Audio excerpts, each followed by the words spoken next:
So it's kind of surprising yesterday when John Mozeliak makes the rounds. Now, look, I was wrong about Tyler O'Neill because I thought he'd have a big year, but injuries got in the way. But I'll still say, if he's on the field, he'll be good. But it's no surprise that the Cardinals were looking to trade him. But Mozeliak actually telegraphed that they're trying to trade Tyler O'Neill. And I looked, because they never tell you what they want to do because there's no upside in everyone knowing your plan. But if everyone knows it, I guess it's safe to talk about it. But, I mean, I looked. I didn't even realize the Cardinals had an account on eBay, and they have his name on eBay. They have an ad for Tyler O'Neill on Craigslist. I've never seen a team forecast what they're trying to do, which tells you they want to part ways with Tyler O'Neill, who I think is a very nice guy and a really good player, but can't stay on the field. And that is the problem. Can't stay on the field. Let's listen and learn. Well, we really like our club, first off. From an offensive standpoint, I mean, really it's going to be like in terms of just trying to find at-bats for certain players. So when you look at our infield right now, you could imagine it's going to be Goldie, and then at second base, is it going to be Gorman or Donovan? Is it going to be Wynn at short, and then Arenado at third? So pretty solid there. It's just a matter of like how we distribute those at bats. In the outfield right now, if we were to play tomorrow, it'd likely be Newt, Tommy Edman, and Walker. And so, our fourth outfielder would be Dylan Carlson. But obviously, we're going to go into camp. We're going to see what that looks like. Tyler O'Neill is somebody that we are listening to on trades. Getting a lot of hits on our outfielders, and we're just going to see what that does for us. But overall, we like our everyday club, so we're not really in a market to try to do much there, other than see what we might be able to get for one of those players. I'm surprised by that. He kind of went out of his way to mention that. I'm surprised by that. I'm also surprised that Dylan Carlson is the fourth outfielder. Burleson, where are you at? Because Carlson, was in that mix of, he was hurt a lot and then didn't get at-bats. So I thought, this guy has an upside. This guy was a prospect. He hasn't come close to what I think a lot of people thought he might be. So I thought he might be on the move as well. But who has more stock? I think Tyler O'Neill, because Tyler O'Neill's done it. Dylan Carlson has tools. He's never put it together for a long stretch. But first-round pick, Carlson was? Tyler O'Neill's a two-time Gold Glove. He's a guy with power. He has tools that, if he's healthy, he's a five-tool guy. Yeah. They were talking about reading about him in the paper today. Only his numbers that one great year, only Matt Holliday, another outfielder, came close to those numbers that Tyler O'Neill put up, I guess. He was eighth in the MVP. Yeah. He also, he hasn't even tapped into the speed that he has. He could be right now the fastest guy on the roster, if not maybe Win. I don't know, but he's got speed. He plays defense. He's got power. He's got a really quick bat. There's a lot of things to like about him, but he can't stay He's healthy. hurt all the time. And he needs to stop doing the front flip when he throws the ball out in the outfield. I like that. He's going to hurt himself. What, tumbling over? Yeah. A lot of guys do that. Do they? It's all your momentum, man. Yeah. It's like, ooh, bam. Mozeliak there also, I thought, when John Mozeliak says something, you can usually take it, I don't want to say as a certainty, but he doesn't say things for no reason. And he slotted Tommy Edman as an outfielder. Tommy Edman's a Gold Glove second baseman, but I think it's also fair to say he's your best defensive center fielder, even though you don't love his arm, but he slotted Tommy Edman in the outfield. And I think that also speaks to his confidence in Mason Wynn at shortstop. Oh, yeah. I don't think anybody – I never saw Tommy Edman as a long-term shortstop. I think he's fine if there's an injury and all that. I don't think – and he can play that position, but I don't think you want Tommy Edman to be your shortstop for the next 3 seasons and book it. I wasn't so much referencing the next 3 seasons. I just mean as far as and he didn't put out an opening day lineup or anything like that, but he did. He kind of did. He said that's where it would be now. He said then we'll go into camp and figure it out. But he literally basically said, went around the diamond. Here's second base, and we're going to trade O'Neill. And right now Carlson's our fourth outfielder, which means he could probably be traded too. And then you got Burleson, or he could be traded. I guess so. But I thought so. I was listening to that, and then I listened to another radio station put together a compilation of all of Mozeliak's sound bites from his meeting with the St. Louis media, and I really chuckled at this. The thing about Yadi, where it seems like Yadi, and John Mozeliak even laughed about this, and he said, well, my plan was to meet with his agent, but Yadi came out in the paper last week and said, yeah, I'm going to have a role with the team, but it hadn't been determined yet. And you know what? Yadi says something, it's Yadi, so I think Yadi said, hey, I'm going to have a role with the team, and Mozeliak said, yeah, we don't know what that role is yet, but we'll meet with his agent here soon. I'd hoped to meet with him first, but it'll be something that's not an everyday coaching position. Team ambassador. Special advisor. I just thought it was funny because if you listen or watch what Mozeliak is saying, clearly Yadi came out and just said, I'm going to have a role with the team before it was officially determined by the team and Yadi. So I talked to two people who were very close to this. And at first, one of them said, actually, two people said it's done. So apparently there was some agreement that he was going to have a role with the team. But they never hashed out for a long time, and no one had talked to Yadi. So I think if you're going to be an everyday coach, there's a lot of responsibilities that go along with it. God, yeah. I'm not so sure Yadi was ready for that. No. So they just left it as he'll be with us in some capacity whenever we track down Yadi. He ended his career not even wanting to be an everyday player. And that could be the Ozzie Smith roving instructor who comes to spring for the first 4 days also.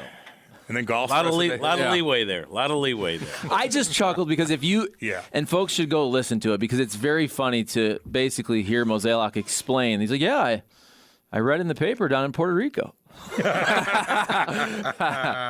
And I talk to people who know Yadi, and they're like, haven't heard from him in a couple of weeks. Gosh almighty. Get him in, by the way, 855-282-8255. Got any more sound from Mo? Anything else you want to dive into with I had one, and it's a little bit long, but it is interesting. And I also like Matt Vasgersian and Harold Reynolds, and they're a part of this too, so let's listen in.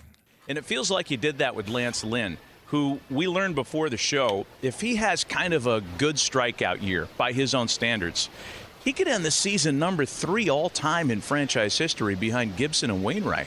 I mean, you're bringing back a guy who's technically a free agent, but he's one of your own, in a sense. Yeah, and it's sort of an interesting point because when you look at the 3 guys that we brought back, all of them wanted to be in St. Louis. They all had probably better deals somewhere else, but the fact that they wanted to pitch in St. Louis, I think, is something that we felt was important. And Lance had a great beginning of his career with the St. Louis Cardinals, then obviously went away in free agency. Now we're bringing him back, and we're hoping to capture some of that magic. It's pretty neat. So I think you're in an interesting spot. I want to see. Obviously, you went back and looked at last year. You lose 91 games, not where you would be normally, period. I'm sure you weren't happy about that. But you also had a lot of young players you brought in. You had veteran players we just talked about. You had to dissect through. Where are the Cardinals at now? Well, expectations are high. You don't go and do what we just did hoping to just get back to 80 wins. I mean, our expectations are to put a real team out there that not only will compete for our division, but hopefully play into October. But I think when you look at our club overall, especially from a roster standpoint, we have great balance. Obviously, a Mason Wynn, Jordan Walker, these guys are only 22 years old, and then you couple that with a Goldie and an Arenado, we really do feel like we have great balance. And so obviously we're going to have someone step up, someone emerge to be the next superstar, but we have a lot of confidence in our everyday life. Where did the music come from? Don't know. It's whenever they put up a graphic, there's music behind it. Okay. That's what they're doing. It was interesting.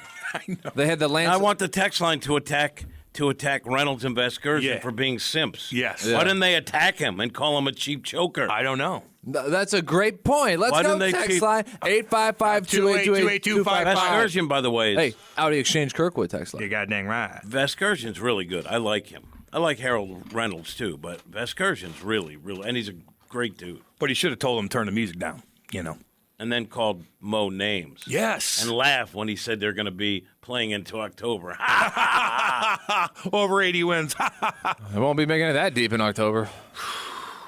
You never know. I'm surprised because going into the winter meetings, it seemed like the Cards kind of had in one of the areas to explore on their list was seeing if you could get another starting pitcher because you do have pieces and that maybe you could upgrade. And Mo kind of has backed away from that, is my sense, just based on the clips that I've heard. And that could also be just not showing your cards. If teams know that that's really a priority, you're probably going to pay a steeper price.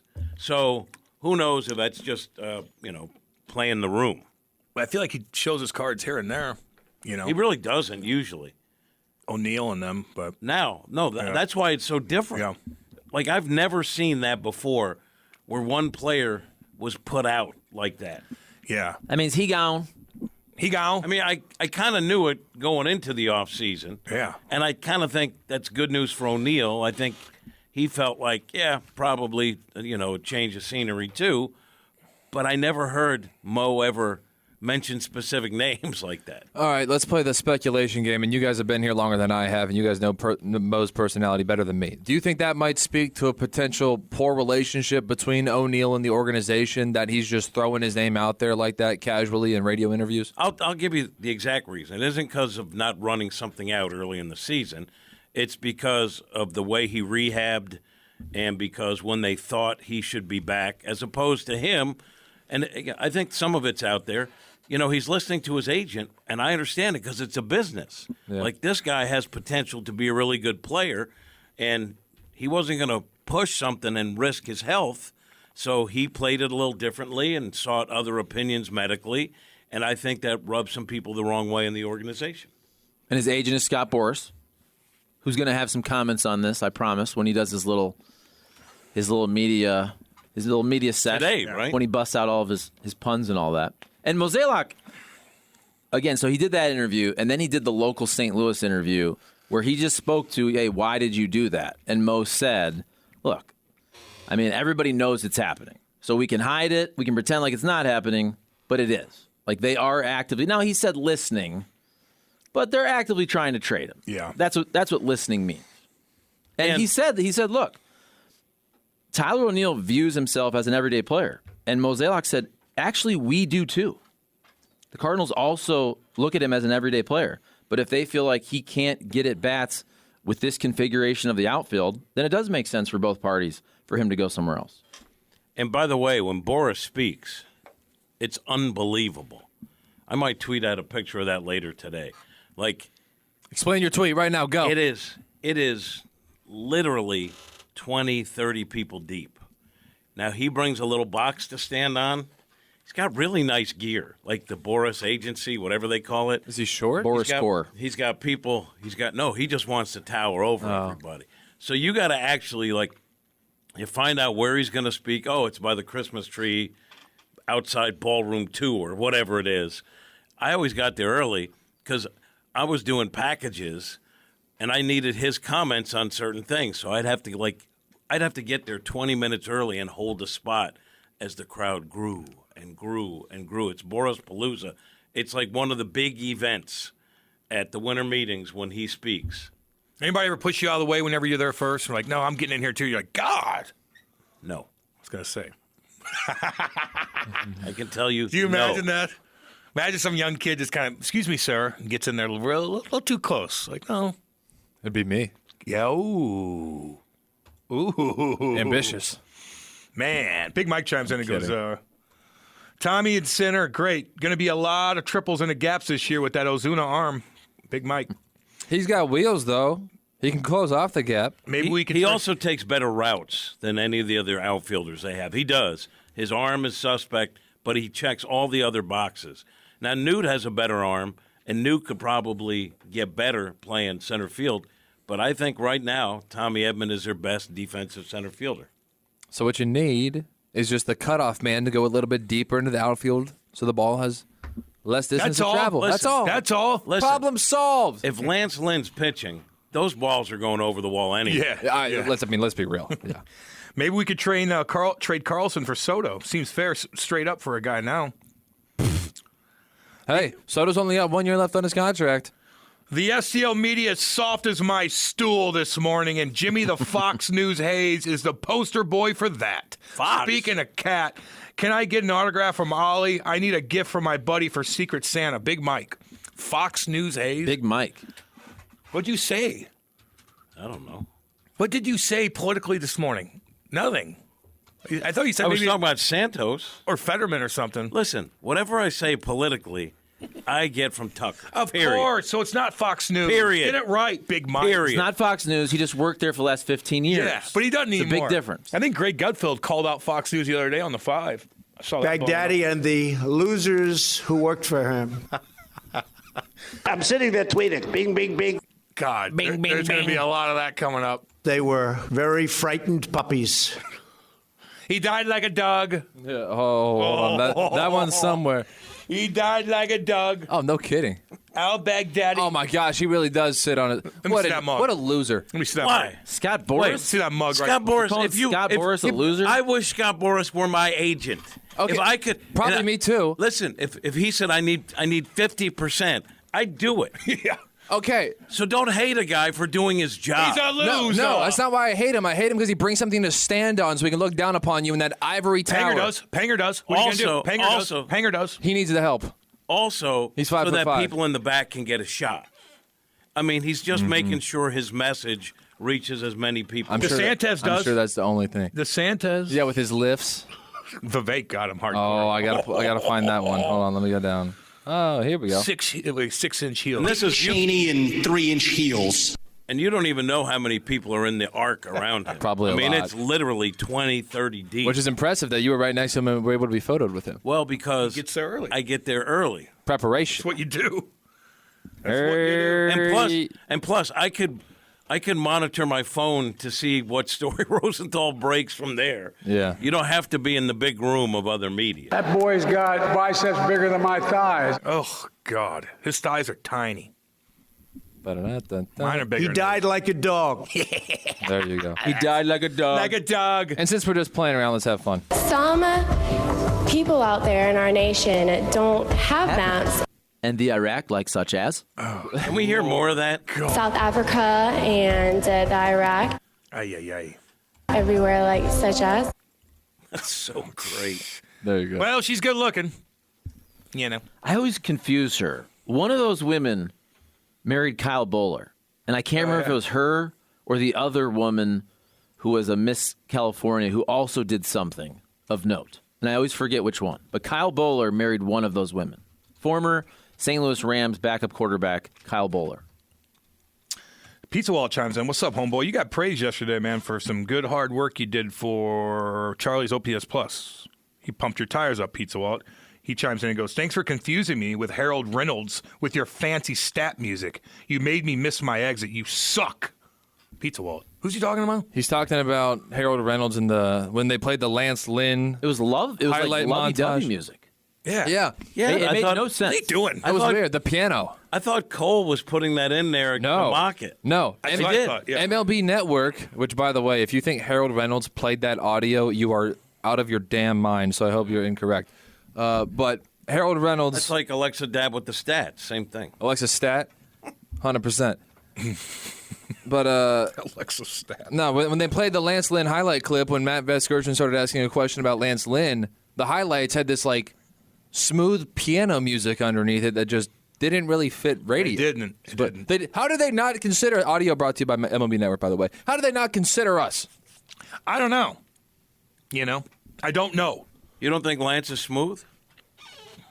No, You should He's got go. a- You should go in there. He's a loser. Into the interview I did and get him responding to 44 homers. Mike, I'm not saying now, but it's worthwhile. I said, "Why so many homers?" What do you He say? got not happy about it. He knew that was going.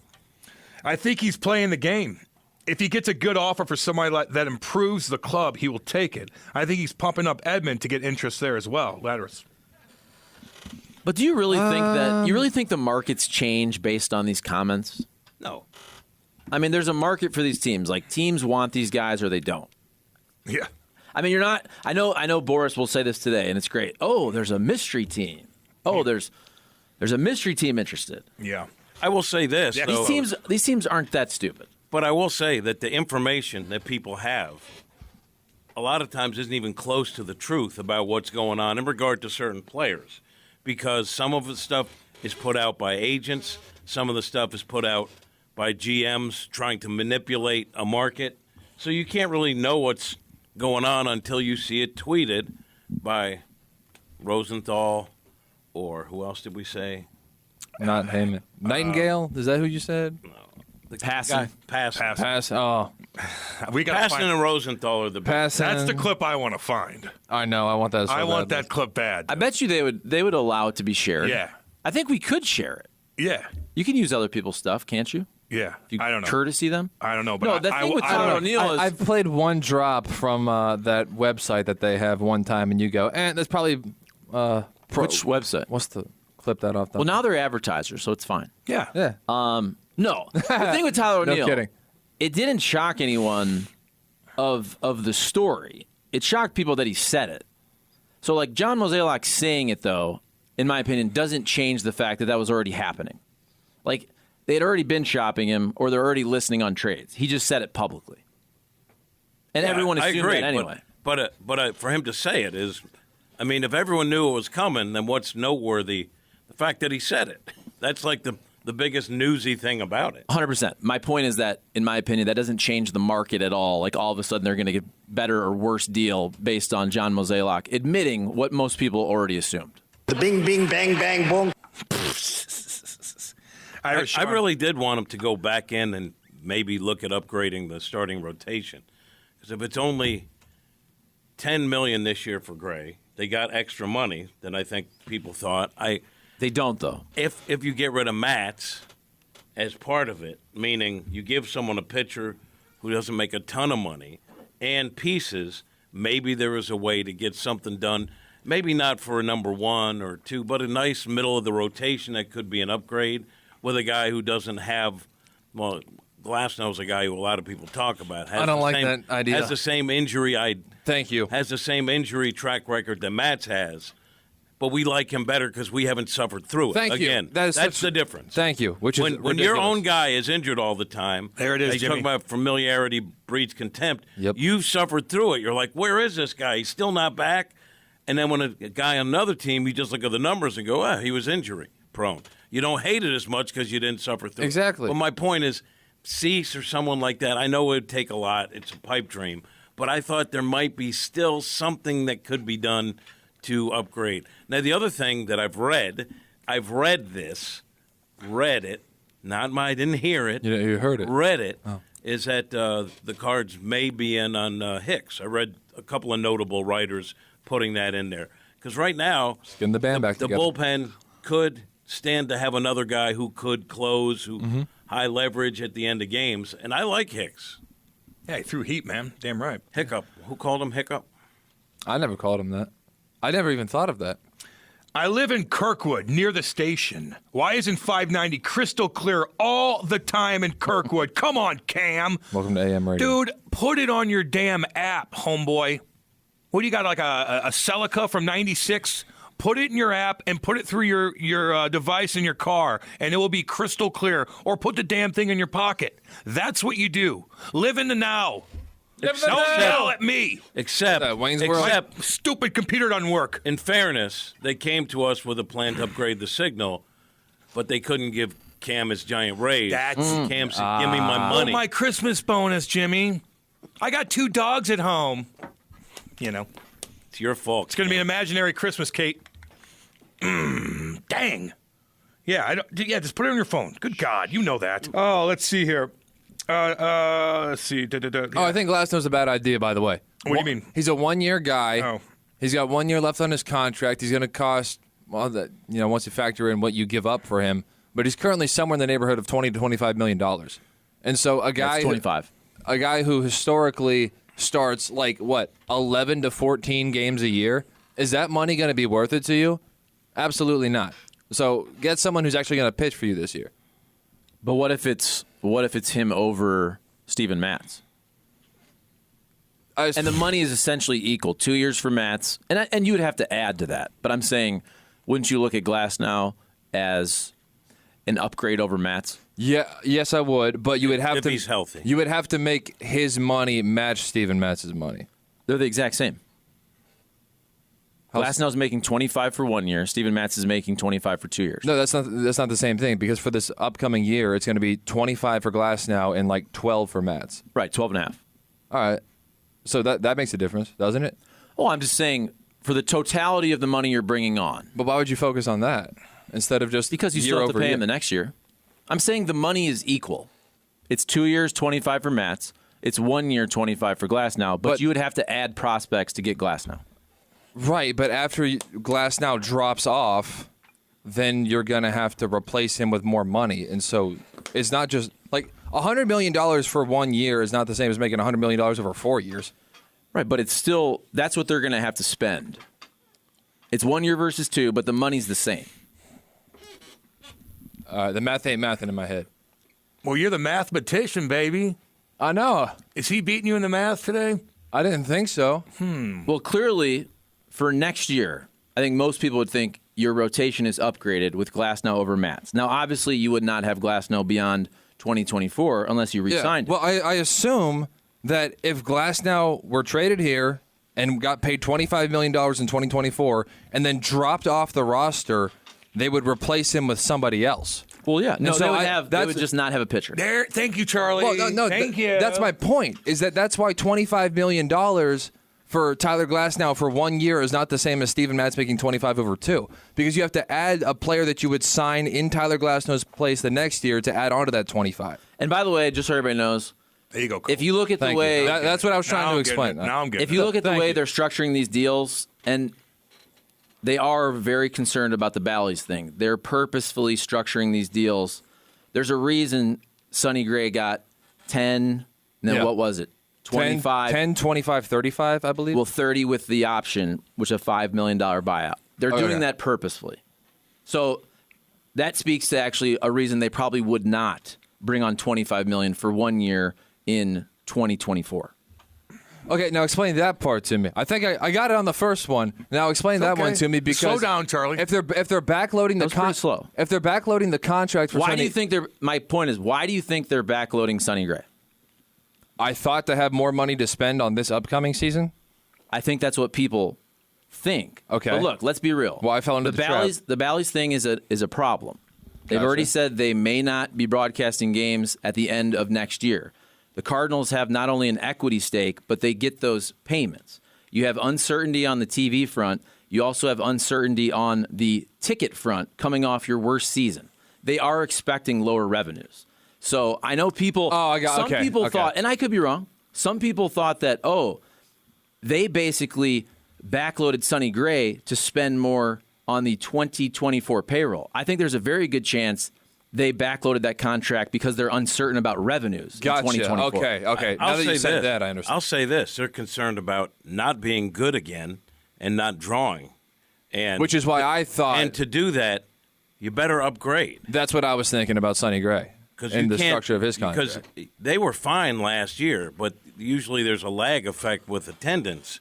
And if they get off to a slow start, then people are going to not show up. And Right. so that's why I think it is. And I with the Bally's thing, they're good for this year, right? Because that's what the rumor is. At the end, it could go away.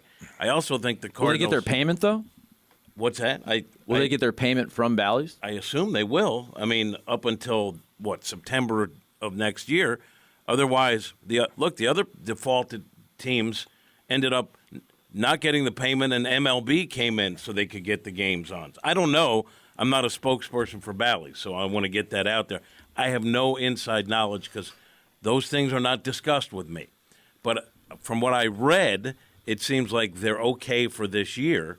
Either way, from what I understand, the Cardinals have a plan in place where the games are going to be on, and they'll be fine.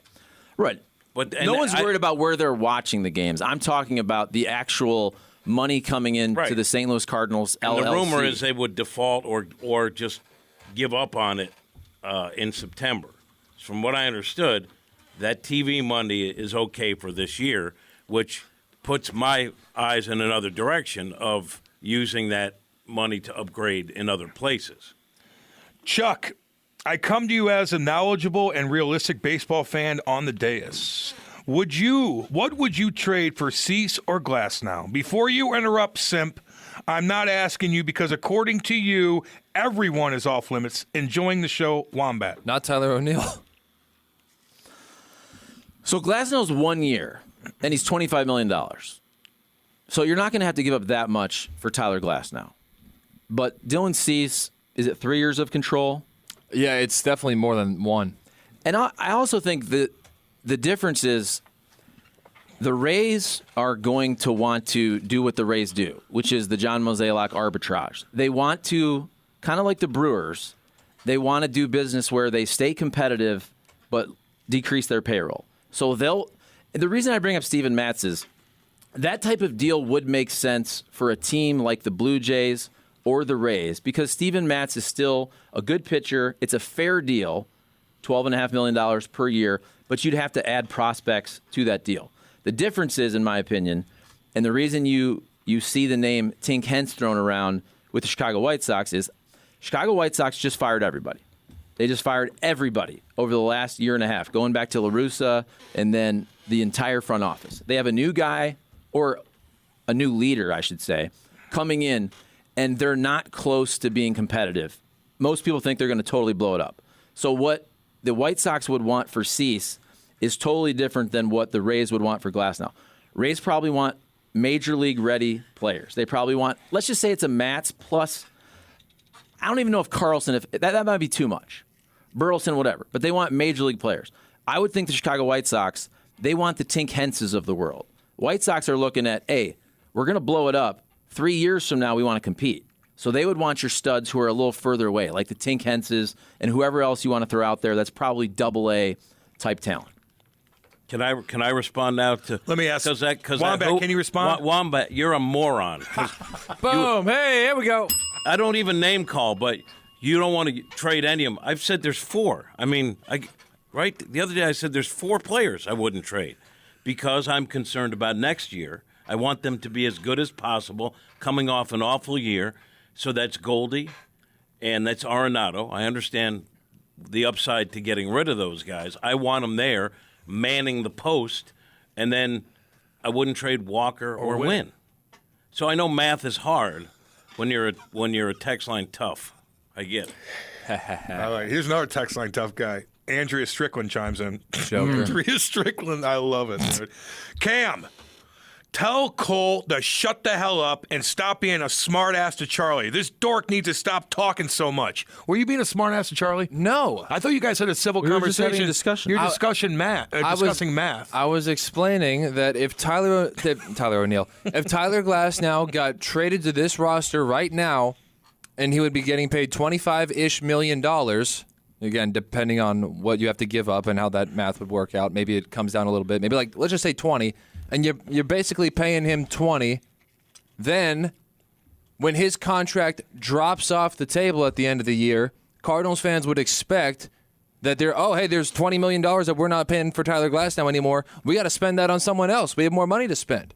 And so I was saying that Tyler Glasnow making 20, whatever it is going to be this upcoming season, when his contract drops off, there would be an expectation to replace that contract, and so that's why Tyler Glasnow for 1 making 25 is not the same as Steven Matz for 2 making 25, because you'd be replacing Tyler Glasnow with another 25 after, so that's $50 million versus 25 over the same time period. And I'm more concerned about whether... Is that being a smart ass? There you go, Cole. Stick up for yourself, baby. And I'm more concerned about whether or not he's going to be healthy to give you 170, 160 I agree with that. innings. That, to me, that's the biggest concern, especially when the knock against Matz is he's always hurt.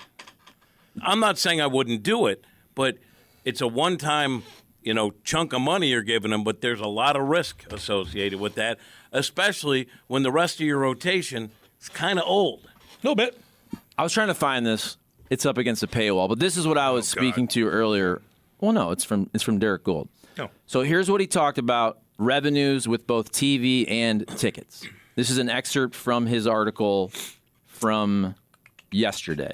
So he says, an executive with the team cautioned that the uncertainty with their broadcast rights deal is a clear and present factor for spending. It's, quote, real, a team official said. Diamond Sports Group, parent company of Cardinals television rights holder Bally Sports Midwest, filed for bankruptcy, and it is possible Cardinals games will be dropped from the channel toward the end of next year. The Cardinals are part owners in Bally.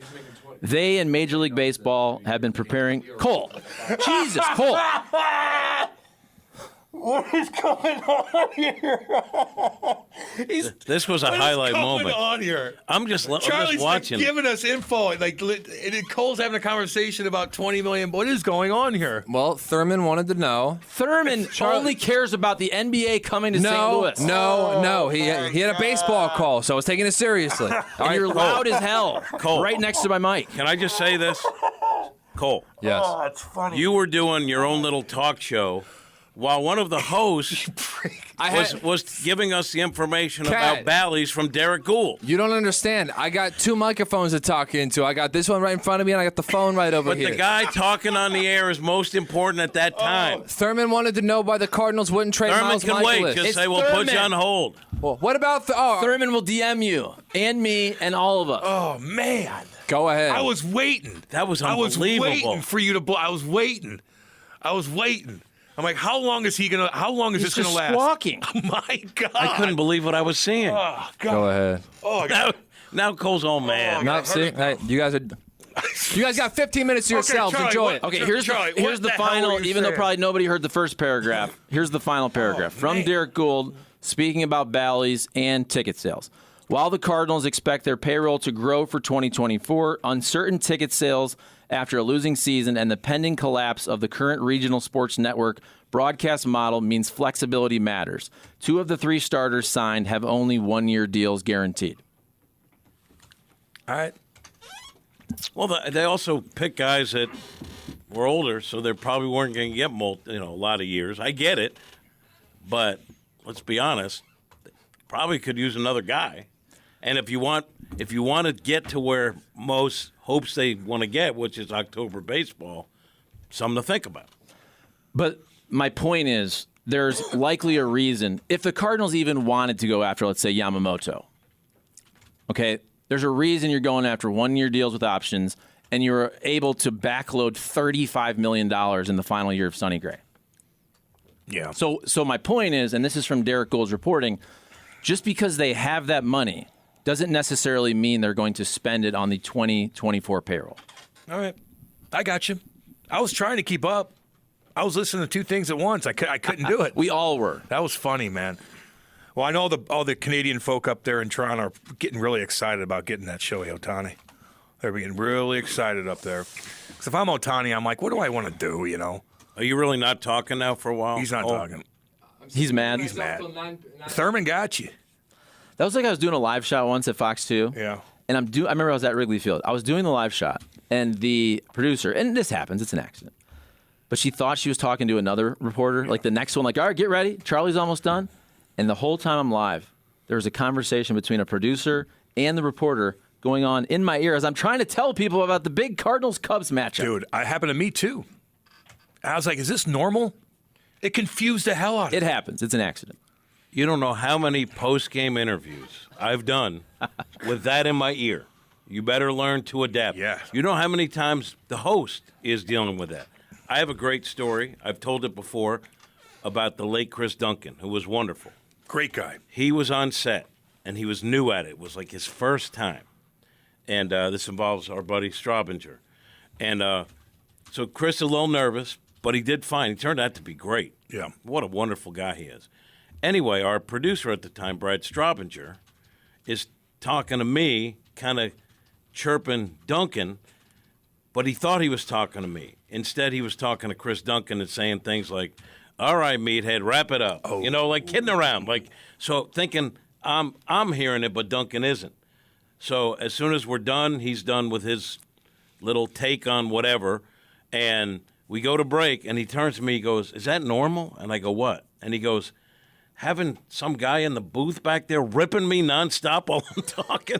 Straubinger had hit the wrong button. Dude. It goes on. Strobe. And I'd be kinda pissed. Imagine your first time on the air that happening. Like I like Brad, but I'd be pissed. Brad's great. I'd be pissed at that if I'm Duncan. I'm like, dude, shut up. And not to mention you're chirping me. You know? Meathead. Like, come on. But let's see here. Danny Boy from Iowa chimes in and goes, Glass now had a forearm issue in the past, which is a precursor to Tommy John surgery. The guy's being injury prone is a misnomer. It was all elbow related. The elbow's fixed. The oblique last year is a fluke injury. Trade for this man. Let's see here. They're both injured, though. I mean, let's be real. Steven Matz is always injured. Tyler Glasnow is always injured. One guy's a little younger, although Glasnow's not that young. One's 2 years, one's 1. It's both $25 million total, but they're both injured all the time. Who's the least injured? Matt's had a Cardinal? knee injury mixed in. I mean, you can say it's nothing, but if a guy's a track record of injury, you can't pretend like he doesn't, right? They're both Who always doesn't hurt. get hurt? Michaelis? Me? Well, Michaelis missed all Well, of... you got hurt when you got jumped. Didn't Michaelis miss... Yeah. He missed the COVID year. Okay. Did he miss the year Yeah, before he had a surgery. for TJ? Who's the most resilient Cardinal the past 5 years? Physically? Yeah. I'll Who be never honest. gets hurt? Who never gets hurt? You know who got hurt? Goldie? But then would heal. Goldie don't miss much. He don't miss much. But like when Albert got hurt, and it was like, yeah, he's gone 2 months. He's back like 2 weeks later. He's like back 2 weeks later. He had magic. He had magic. I call it magic healing powers. Those magic healing powers. I feel like Yadi also always came back early. Yes, early. Yeah. Unless his team had a playoff game. I said from injury, yeah. That last year was just kind of odd. It wasn't really Yachty-like. Special advisor, Yadi or Molina. Which is, you know. You had to listen to the inflection in Mozeliak's voice to. He basically said, Yadi said he's going to have a role with the team. We haven't really discussed it, but we'll figure something out. Jesus, that's great. That is great. He chimes back and he goes, it's a 1-year deal, low risk, high reward for Glasnow. They could use the injury history to their advantage and get a top of the rotation arm for a lot less than Cease. If Glasgow is great, extend him. If he has an injury-plagued season, then let him walk. What's wrong What with are you you, mad Cole? about now? What now? What are you mad Get about on the now? mic. No. You're mad? What do you? You're interrupting me and you're mad about it? Why? What is why going are you being on mopey? here? Why are you being mopey? What are you laughing about? You taking your toys and going home? What's wrong with you? We'll talk in 9 minutes. No, I want to talk now. Are you in the penalty box for a 10-minute What happened? You get 10, major? you get a 10? You get 2, 5, and 10? You tell the ref to go F himself? Like Brian McGregor? What's the matter? What's the matter with you? Are you mad now? Are you going to do this? Are you going to do the What thing is this? where you don't talk? Were you the youngest child? Oldest. Oh. Are you going Seth on us? Oh. Yeah. That seat, man. Wow. And Nate did it too back there.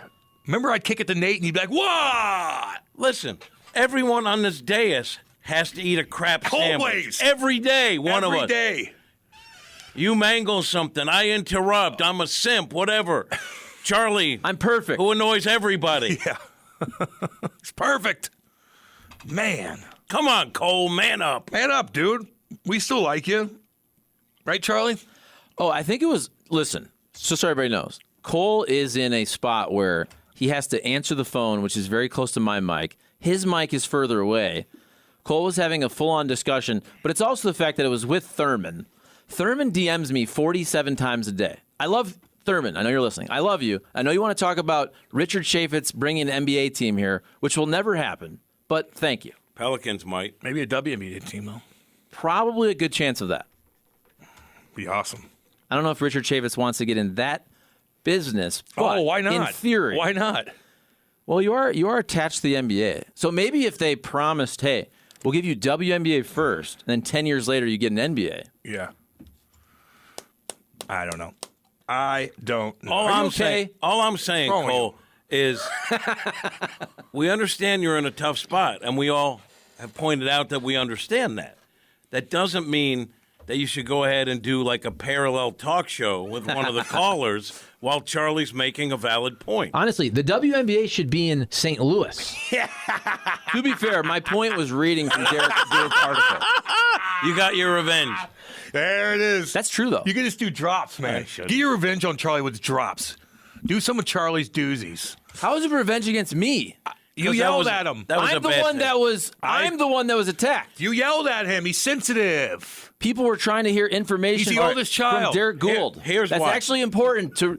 It's important to say factually reported things when we're having a discussion about the Cardinals. For 2 years, I did not have Bally Sports Midwest. That's true. Listen, the I was working at Fox reason why is because I think Cole is well versed now at tuning me out when I rip him a little bit. Same with Cam, right? He's tough enough knowing that we're. But I think when you come after him, it hits a soft spot. I played high school basketball. Oh, my There it is. God. Cole's mouth. Got you. Cole's mouth, as he's yapping to Thurman. What about his mouth? Is 4 feet from me. He was doing math problems.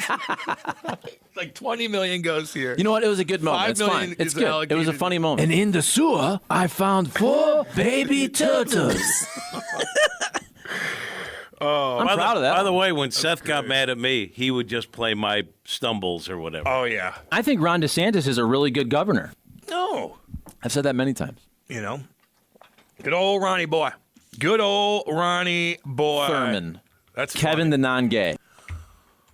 That's Kevin Why'd Lorenz. you have to say that, though? That was his name. You know, you didn't have to say that. I think he's a lawyer. The non-gay lawyer? No, I believe he's now a lawyer. He was is a the lawyer. He was the producer back in the day. One of Wonderful the producers. guy. Big hockey guy. Interesting. Yeah, he's probably Good dude. 35-ish, I'm guessing. Pin the tail on the liberal. You know what he didn't do? Play that- He that's didn't run. He didn't. Christmas time. He didn't run a parallel talk show. Pin the tail on the liberal. What's that from? Pin the tail on the liberal. Is that from the text line? Probably.